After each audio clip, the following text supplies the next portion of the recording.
Well, guys, it begins. It is time, mortals. 94 episodes. It's going to take It's gonna take almost nearly 2 years. nearly 2 years Damn, to dude, get we're in through this all shit. this. And if this sounds familiar to something we did long, long ago, it's because it kind of does. I am, of course, Nirvana Sparkle. Who is joining me is Dr. Spartan, August AKA Embers. August Embers, AKA slash Arbiter, AKA the body of the demon. And yes, indeed, we're going to review an episode together for maybe the first time ever. I think it might be, actually.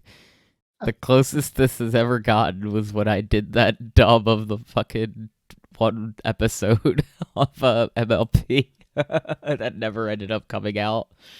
I might still have the file somewhere. I don't know. Yes, this, of course, is the Aelita Diaries. A real labor of love, this will be. We're gonna be really taking some chances with this that you've never seen the channel do. So please, if you are a Ryoko Guardian from times gone past, or you're a new one because it's on Netflix, please, it's fun if you're interested in watching me and him, and sometimes it will be me solo, sometimes he'll be joining me through this quest, but in the end, all the episodes will be done. But we gotta start with one. And it's not Teddy Godzilla. No, no, no, no, no. That's not the pilot. That was the first episode aired, but it is not the pilot. That would be XANA Awakens. That was given to us as a season 3 special opener. That is 2 episodes that they aired as one when it initially aired back in 2005. I want to say is the year it aired. That sounds about right. Mathematically speaking, that would be logical. I will say it clocks in at about 47 minutes, including opening and closing. Keep in mind that the opening and closing is actually using the season 3 logo effort, even though this is very clearly a season 1 episode. But it's using the season 3 animation and computer graphics, so it can be a little disorienting if you decide to use this as your initial pilot. But first things first, initial thoughts about how you feel about this thing before going into this in detail. Because this thing is a mixed bag of a lot of good things, a lot of things that would become cliche as hell, but ultimately it fits perfectly right into Teddy Godzilla, in my opinion. Hashtag Odd It, dies first. it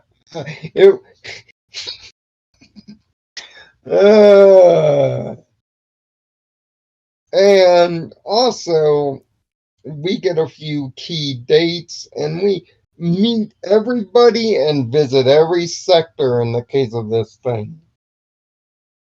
So the episode starts with Jeremy narrating with his new voice actor. Keep in mind the voice actor for Jeremy was replaced between season 1, season 2, and season 3 and 4. There's no way it's the same guy. I would be utterly shocked to find out it's one person. Because it sounds like a totally different person. Speaking of the He's voice the actors, by the way, I learned today that Odd was voiced by a man named Christoph Cavallero, who is a drag queen. makes sense. Well, Jeremy tells us how he found the factory and the day that he turned the supercomputer on and led us down this road of utter craziness. It was a few parts for robots that ultimately he never completes. That's what's kind of funny about this. He drops his original robot projects once the plot starts. Also, breaking news.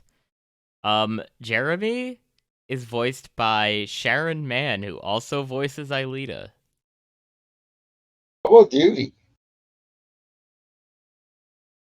Thank you, Sharon. You're better as one voice and not the other. Obviously. Uh, obviously, you know which one I prefer, but double duty is hard. Well, he explains why he turned on the supercomputer and why he's so intrigued. And we see his first day after doing it, but we meet the other characters first, starting with Oric and Odd. Odd is a freshman, and he definitely acts like a freshman. Odd Delarubia straight up out of Australia. And in this episode, he's got his hair down. He is not yet the future Principal Sans that we know him to eventually become. His hair isn't there yet when we first meet him. But he's every bit of the personality. And he's unfortunately got to break some bad news to Oric Stern, who is a bit of a dick. I'll say it point blank. He's kind of a bad person in this episode. In a lot of ways. He's got a couple redeeming scenes that redeem him to the character we know him as. But it takes a while. And they find out, unfortunately, to Oric's dismay, that Odd is now his roommate. And he's not too happy about that. But unfortunately, we also meet the also-ran of this entire series. We also meet Elizabeth Delmos, AKA Sissy. better known as Sissy, and she's a bitch. Yeah. Thank you, Kendrick.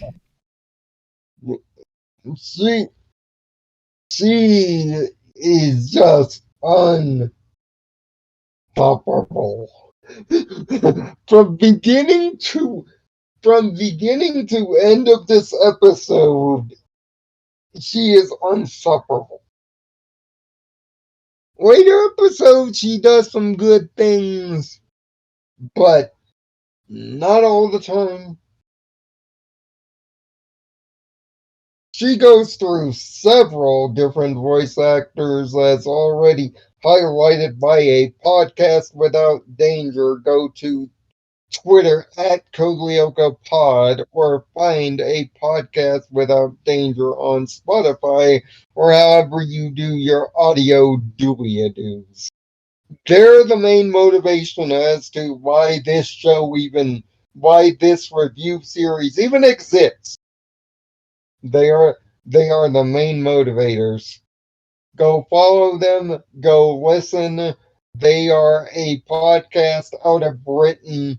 They do excellent work. They are also Code Lyoko super fans.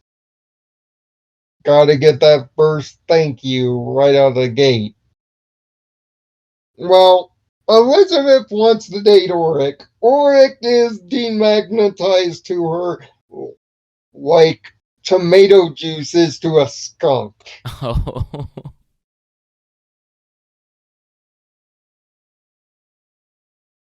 And and the first time they run into Jeremy's just trying to get himself a drink in between classes when our future villain du jour decides to say hi for the first time by giving him a slight electric shock. Woogie woogie woogie.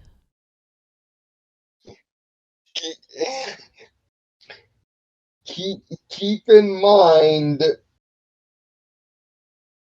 this episode uses a lot of the season 3 tricks of his appearance, even though our main boogeyman XANA doesn't do all this throughout season 1. So Oric enlists himself to be Jeremy's bodyguard of sorts and watch over him for any future executions. First off, good thing, Oric. Second off, you have just cursed your life into a repeated cycle of cheating death. Congratulations to you. Because because soon thereafter, if Oric's day couldn't get any worse, he finds out later that night about Odd's doxing. Oh Now, yeah. as a person that has a mother that sells dachshunds, I can't say anything too bad about Kiwi. It would be against the notion. I have dachshunds all in my house. Let's just But say yes, that Odd's very first thing he says to Ulrich is, "You won't even notice I'm around." yeah, right. Uh-huh. Yeah. That is what is the meme? A picture of future important events is the meme here. Mm-hmm. Because Kiwi makes himself at home. Now keep in mind the academy dorms, and yes, this is a dorm school, by the way, with gender divisions of male and female. They cannot conjugate in the individual dorms because it's a middle school, although it's set up like a college.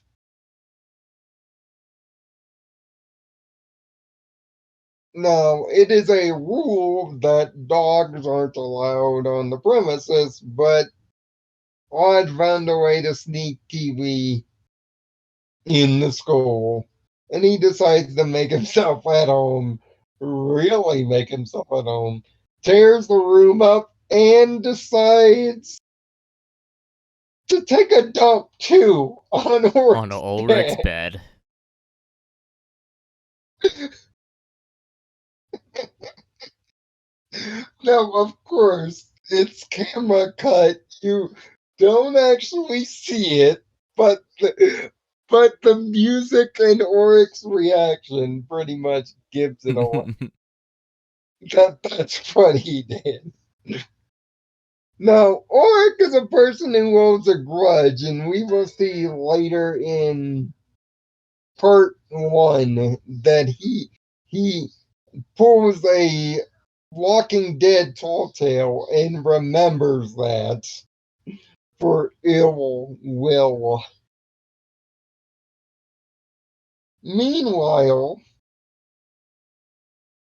Oric decides to check up on Jeremy as he has hot-wired the supercomputer system into his own system to keep an eye on his virtual VTuber girlfriend, as some people on Twitter have said,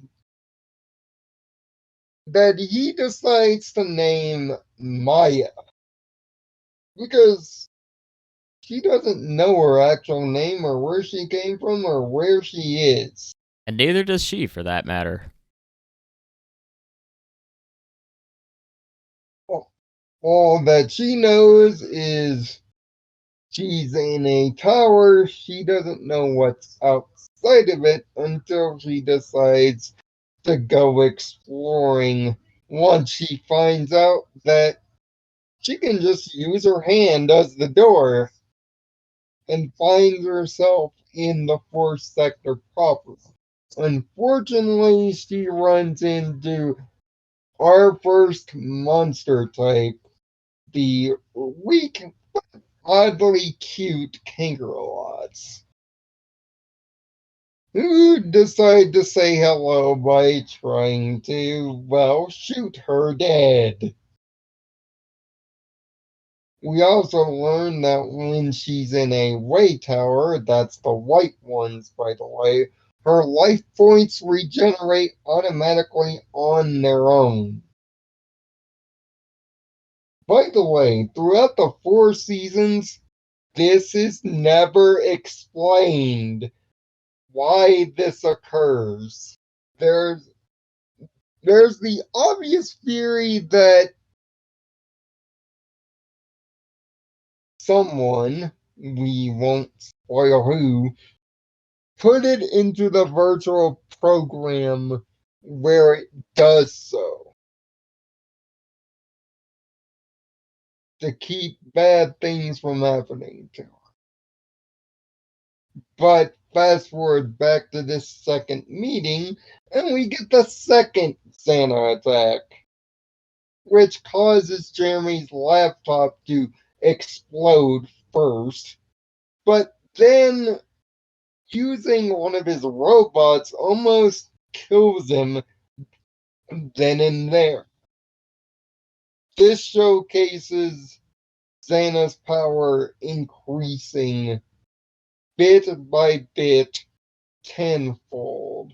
Something we wouldn't learn the reason why until season 2. We wouldn't learn how it works till we get there.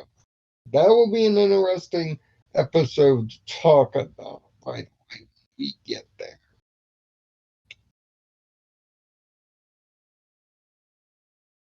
Now, Oric decides to agree with Sissy to go out on a date, but he's also promised Jeremy to test out the new virtualization program that Jeremy found in the note. But they need a guinea pig. This is when Oric remembers Kiwi is around. But in between all this, we also meet Jim Morales, our lovable gym teacher, karate class. What? You're a gym teacher teaching karate class. Okay. The second problem with this is that he's only got one other student. A Japanese girl, which he emphasizes, named Yumi Yoshiyama. They get into a little sparring match, but unfortunately, Koleoko's most annoying trait begins here. The will they, won't they relationship between Oric and Yumi. Oh my Keeps god. on. Oh Does my not stop. god. Kill me. Mm-hmm. This thing is the one thing I do not like the most about this entire show. Cause it's obvious as all the world. And they keep putting it off. And the pilot shows no shame in this by putting the two in a compromising position, having them blush, and the romantic music that they started to put in the show since season 2 blaring. Way to be unsubtle about it, guys. But back on the main plot, Rick decides to steal Kiwi and decides to use Kiwi as the guinea pig for whether the virtualization process works. Sissy, because she stiffed out on the date, and you know those vindictive ones. They'll chase you down to the ends of the earth and won't forgive your negligence. She and Odd chase Oric down to the factory, which at this point, Oric is the only other one that knows about the computer, Maya, and everything else.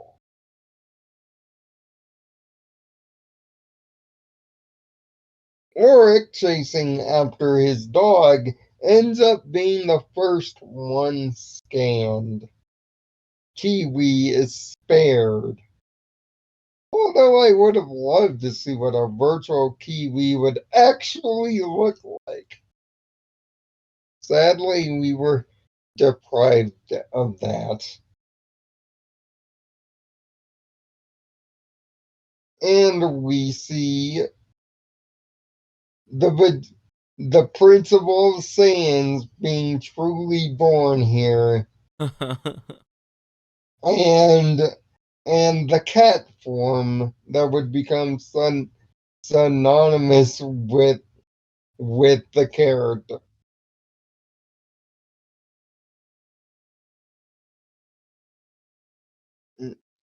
But also we get Xana's next attack as well. When Xana tries to channel his inner hentai porn and decides to want to electrocute and choke Jeremy to death with the wires of the supercomputer itself. This escalated quickly, and if not for Ulrich being there and Odd being devirtualized because he doesn't know how to kill anything on Lyoko yet, Jeremy would be choked out and dead, and we'd have no show.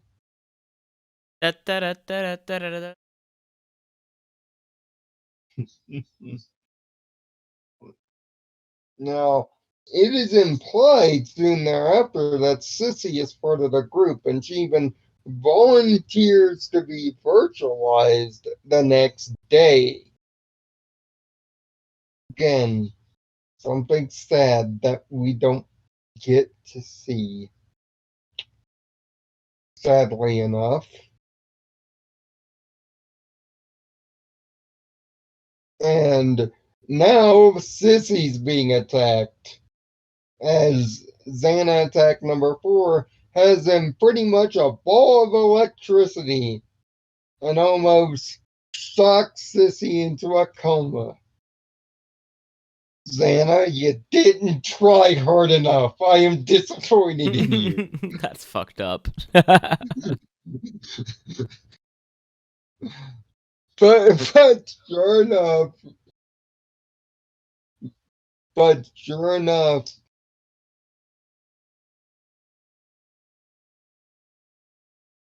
But sure enough, because of the attack, she can't make it. Yumi, being a competitive sort and not wanting to be outdone by their sparring session, challenges Auric to a second sparring session alone to try to prove her worth.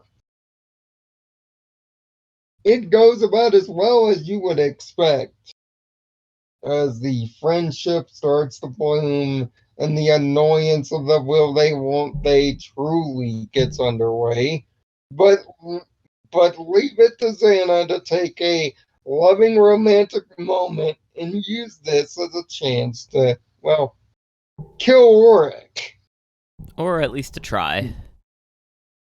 Which unfortunately dragged Yumi into it. And because Sissy is not coming along, Yumi insists to be a part of it. Out of bitter resentment and a grudge. Man, they really are for each other. They both hold grudges. They're both angry to people they don't know. And they're kind of standoffish. As far as Maya goes, she's found the way to transfer sectors via Aelita by by falling through it. First, she finds her way through the mountain sector and then to the ice sector where our first proper activated tower. Although they don't know what the activated towers do or how to stop them, and just know they exist. Jeremy, wanting to materialize his waifu, thinks that by deactivating the tower, that's how to get her from there to here. Boy, oh boy, Jeremy, it's going to take you another 26 episodes to finally figure out how to do it. And you're going to go through a lot of ups and downs.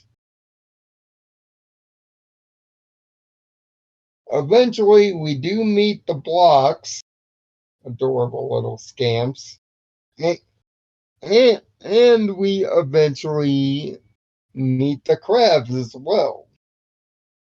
But we get to see everybody's virtual form and weapon. Auric is a samurai with a katana with super speed, and Yumi's a geisha. I understand the choice, but if you know what geishas actually do for a living, yeah, it's kind of unsavory. Thank God this show was made in France and actually has a set. Because God forbid if it was made in America, you would not be a geisha.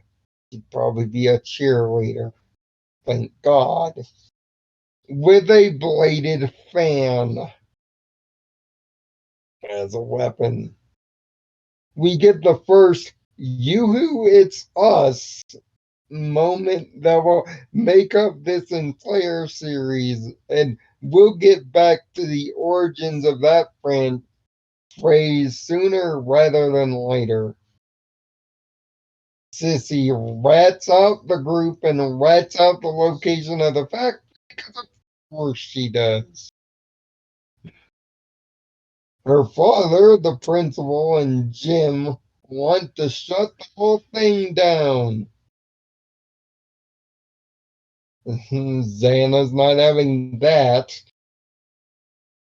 as he continues to press the attack. Odd gets shot in the chest for the third time this special, which will become a running gag. Or it gets devirtualized by a crab.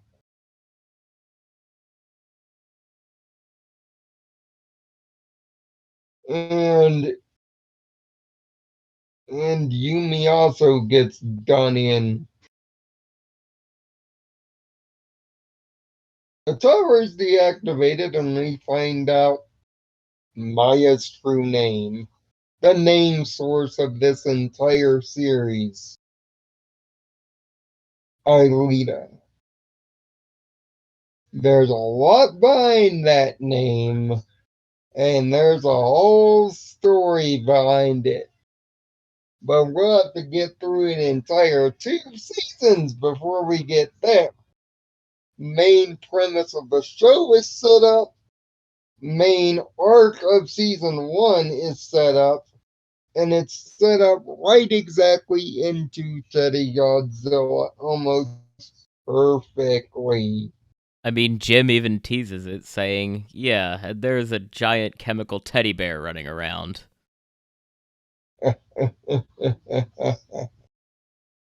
Clever bit of work by the writing staff. Also, John Luke tends to equate the XANA attacks to an exploding hairdryer, which is also hilarious. This episode, these 2 episodes, if watched separately, but this episode is essentially the perfect pilot. To me, pilots are meant to get you either up and walking completely or at least to a point of a big crawl by the time you're done with it.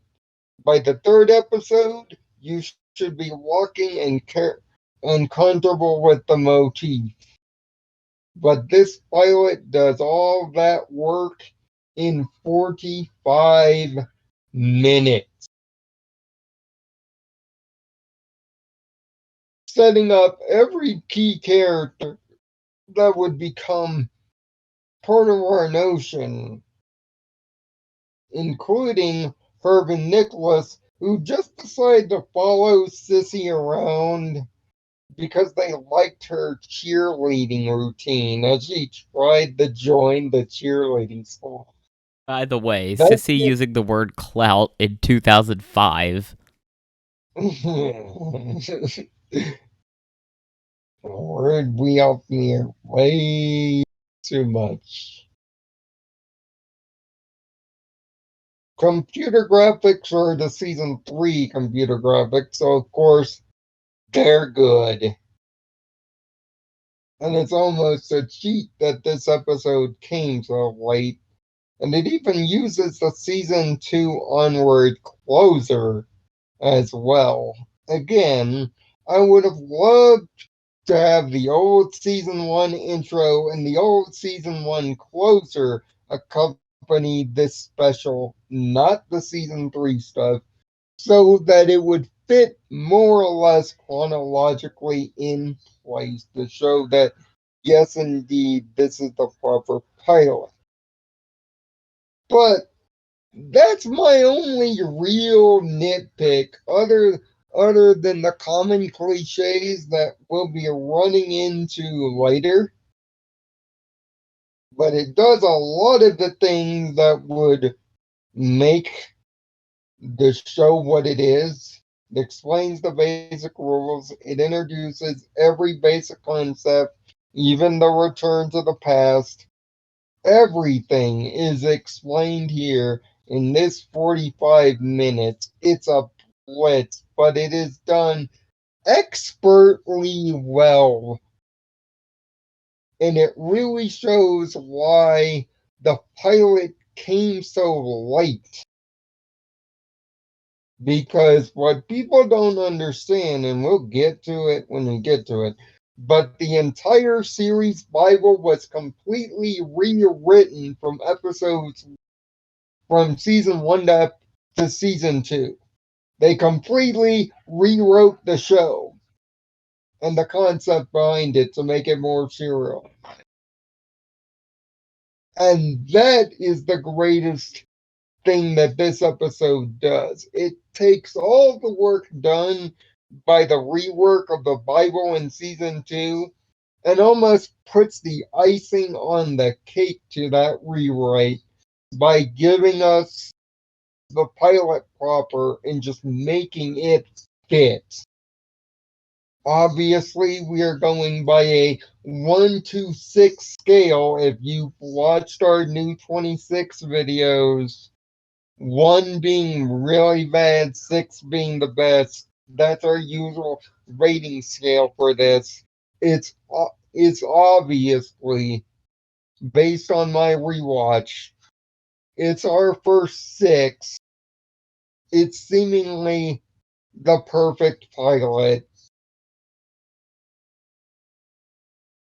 And it's hard to believe that I have only watched that episode from beginning to end 1 time before doing it again here. But August,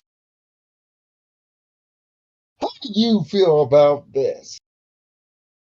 Honestly, been a really long time since I've watched any of Code Lyoko. I did watch it a lot growing up myself. Not as much as, the guy hypothetically sitting next to me in the pretend room that we're in, but a good amount.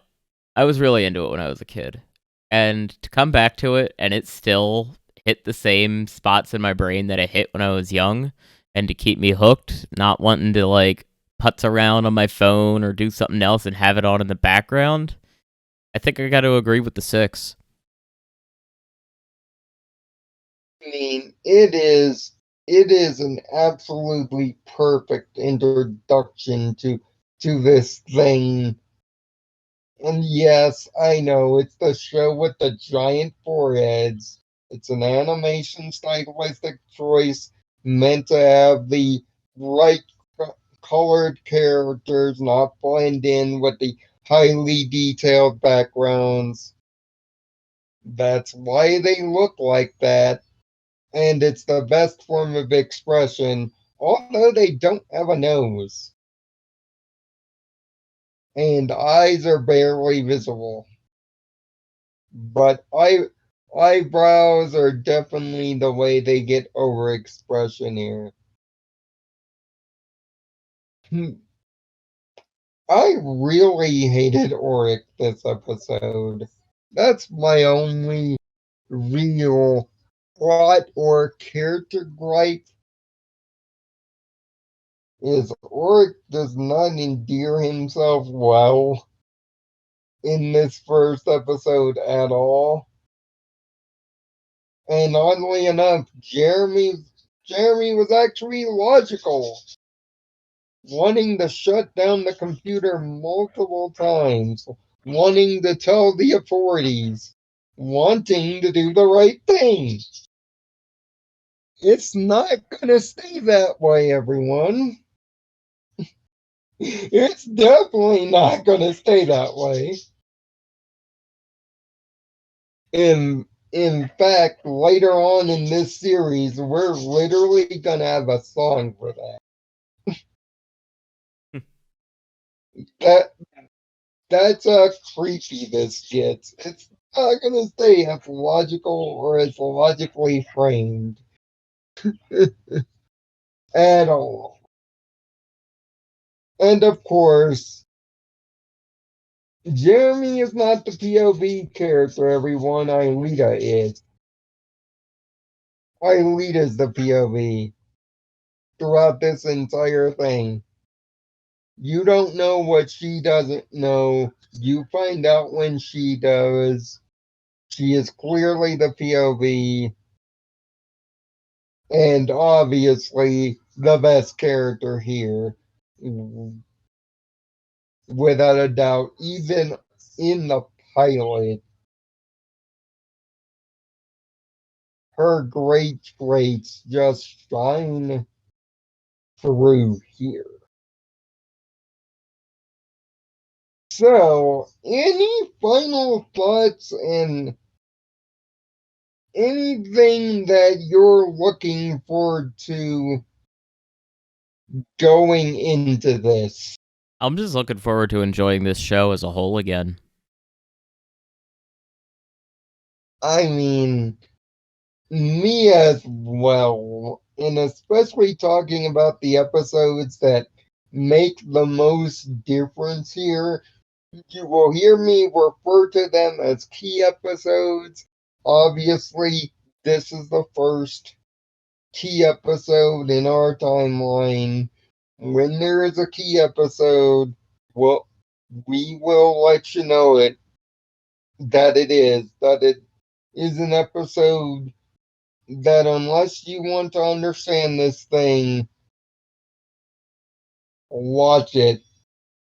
That's going to become very prevalent in season 2 especially. But there it is, the first episode done in the first 6 out of 6 in this long, long journey. Teddy Godzilla is next. It is the first episode we were exposed to. Yes, it is the one with the giant teddy bear. Yes, there are some hilarious jokes. And we'll be talking about that one next week and every week for the rest of the year. You're going to get one of these things.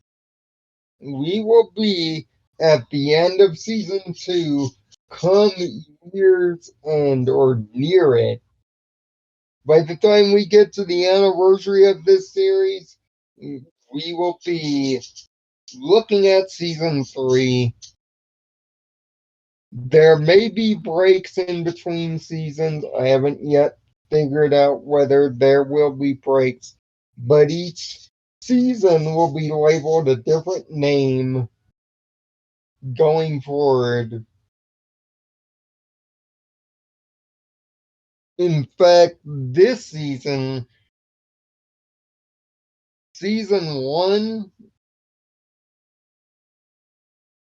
I believe I'm going to be entitling Road to Earth,